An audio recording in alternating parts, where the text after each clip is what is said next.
حدیث of the day صحیح بخاری حدیث نمبر 456۔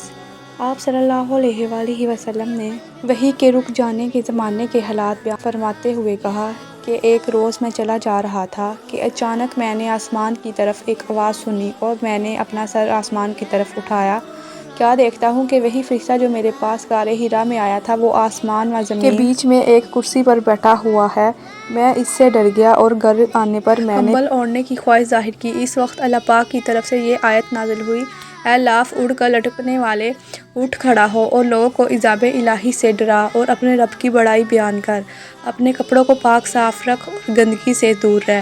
اس کے بعد وہی تیزی کے ساتھ بے در پہ آنے لگی۔ انہوں نے ابن عباس رضی اللہ عنہ سے کلام الہی کے سلسلہ میں سنا کہ رسول صلی اللہ علیہ وآلہ وسلم نزول قرآن کے وقت بہت سختی محسوس فرمایا کرتے تھے، اور اس کی علامتوں میں سے ایک یہ تھی کہ یاد کرنے کے لیے آپ اپنے ہونٹوں کو ہلاتے تھے۔ ابن عباس رضی اللہ عنہ نے کہا، میں اپنے ہونٹ ہلاتا ہوں جس طرح آپ ہلاتے ہیں۔ سید کہتے ہیں، میں بھی اپنے ہونٹ ہلاتا ہوں جس طرح ابن عباس رضی اللہ عنہ کو میں نے ہلاتے دیکھا۔ پھر انہوں نے اپنے ہونٹ ہلائے۔ ابن عباس رضی اللہ عنہ نے کہا، پھر یہ آیت اتری کہ اے محمد، قرآن کو جلد از جلد یاد کرنے کے لیے اپنی زبان نہ ہلاؤ، اس کا جمع کر دینا اور پڑھا دینا ہمارا ذمہ ہے۔ ابن عباس رضی اللہ عنہ کہتے ہیں، یعنی قرآن آپ صلی اللہ علیہ وسلم کے دل میں جمع اور پڑھا دینا ہمارا ذمہ ہے۔ پھر جب ہم پڑھ چکے تو اس پڑھے ہوئے کو اتباع کرو۔ اب ابن عباس رضی اللہ عنہ فرماتے ہیں، اس کا مطلب یہ ہے کہ آپ اس کو خاموشی کے ساتھ سنتے رہو، اس کے بعد مطلب سمجھا دینا ہمارا ذمہ ہے، پھر یقیناً یہ ہماری ذمہ داری ہے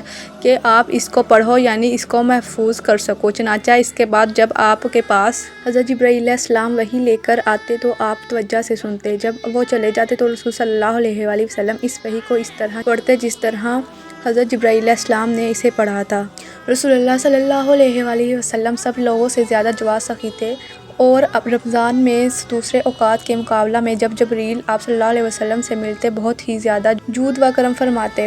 جبرائیل علیہ السلام رمضان کی ہر رات میں آپ صلی اللہ علیہ وسلم سے ملاقات کرتے اور آپ صلی اللہ علیہ وسلم کے ساتھ قرآن کا دورہ کرتے۔ غرض حضرت صلی اللہ علیہ وآلہ وسلم لوگوں کو بھلائی پہنچانے میں بارش لانے والی ہوا سے بھی زیادہ جود و کرم فرمایا کرتے تھے۔